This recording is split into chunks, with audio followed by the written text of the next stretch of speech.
پاکستان کے اندر جو انفلیشن ہے، جو مہنگائی ہے، وہ 9% ہے۔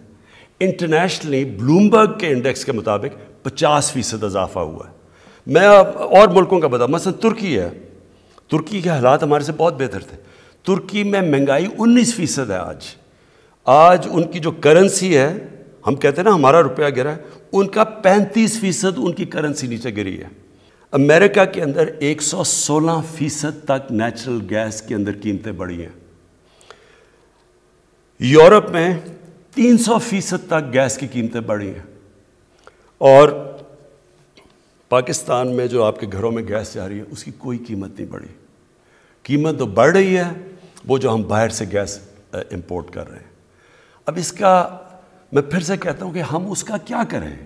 جو انفلیشن باہر سے آ رہی ہے، اگر تو اللہ کرے کہ ہمارے ملک میں یہ ساری چیزیں ہوں تو اب ہم اور قیمتیں نیچے لے جائیں۔ آپ کہتے ہیں جی پٹرول مہنگا ہو گیا، اس وقت پاکستان سب سے سوائے وہ ملک جن ملکوں کے اندر تیل نکلتا ہے، سوائے ان ملکوں کے جو امپورٹ کرتے ہیں، پاکستان میں سے سب سے سستا ملک ہے پیٹرول میں۔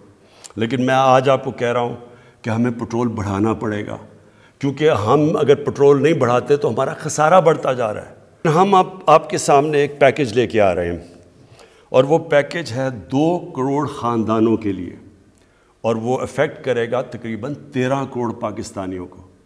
اور یہ پیکج ہے 120 ارب روپے کا، جو فیڈرل اور پروونشل گورنمنٹ مل کے دے رہی ہے۔ اس میں ہم 3 کھانے پینے کی جو سب سے زیادہ ضروری چیزیں ہیں،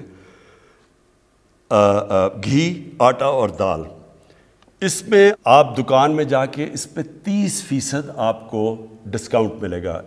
ہم 30% سبسڈی دے رہے ہیں گورنمنٹ، اور یہ 120 ارب روپے کی سبسڈی ہے، اور یہ انشاءاللہ اگلے 6 مہینے تک ہے، تاکہ یہ جب مشکل وقت نکل جائے تو اس میں آپ کو 30% آپ کو اس میں بچت ہوگی جب آپ جا کے یہ 3 چیزیں خریدیں گے۔ ہمارا جو کامیاب جوان پروگرام ہے، اس میں اب تک ہم قرضے دے رہے ہیں 22,000 نئی چھوٹی چھوٹی بزنس کے لیے ہم نے قرضے دیے ہیں، جس کے اندر 30 ارب روپیہ ہم دے چکے ہیں۔ 30 ارب روپیہ یہ 22,000 بزنس کے لیے، ساتھ ساتھ 2 لاکھ لوگوں کو سکلز ایجوکیشن بھی دے رہے ہیں، یعنی ہنر بھی سکھا رہے ہیں۔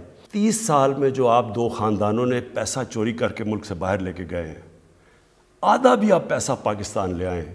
میں آپ سے اپنی قوم سے وعدہ کرتا ہوں، سارے کھانے پینے کی چیزوں کی قیمتیں میں آدھی کر دوں گا۔ ہمارا ملک شکر گزار ہے سعودی عربیہ کا، UAE کا اور چائنا کا، جنہوں نے اس مشکل وقت میں ہماری مدد کی، جس کی وجہ سے ہم ڈیفالٹ نہیں کرے۔ اگر ڈیفالٹ کرتے تو روپیہ بالکل نیچے گر جانا تھا اور مہنگائی آسمانوں پہ۔ اور اس کے علاوہ پھر ہمیں IMF کے پاس جانا پڑا، کیونکہ ہمیں ان کی مدد چاہیے تھی، کیونکہ ہمارے پاس ڈالرز نہیں تھے اپنے لائبلٹیز واپس کرنے پہ۔ تو ہم پھر 1 سال اپنے ملک کو سٹیبل کرتے رہے، اور اتنے میں کرونا آ گیا۔ اب کرونا کا آپ کو ایک چیز سمجھنی ہے، 100 سالوں میں دنیا میں اتنا بڑا بحران نہیں آیا جتنا یہ کرونا لے کے آیا، اور اس سے پاکستان ہی نہیں متاثر ہوا، ساری دنیا متاثر ہوئی، اور خاص طور پہ غریب ملک متاثر ہوئے۔ آج ہماری جو چاول کی گروتھ ہے، جو جتنی تیز سے وہ بڑھا ہے، وہ 13.6% ہے۔ ہماری مکئی 8% زیادہ بڑھی، ہماری جو گنا ہے وہ 22% زیادہ بڑھا ہے، جو گندم ہے وہ 8%۔ یہ سب ریکارڈ ہوا ہے پاکستان کے اندر۔ اور جو پچھلے سال ہماری کاٹن فیل ہو گئی تھی، اس میں اس سال 81% گروتھ ہوئی ہے، اور جو اضافی پیسہ گیا ہے ہمارے زراعت کے اندر، وہ 1100 ارب روپیہ گیا ہے۔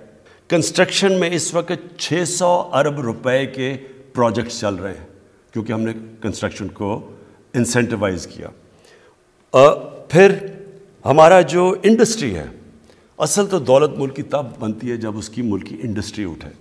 تو پہلے تو میں آپ کو یہ بتا دوں کہ لارج سکیل مینوفیکچرنگ بڑی دیر کے بعد پاکستان میں پچھلے 3 مہینے میں تقریباً 13% اس میں گروتھ ہوئی ہے۔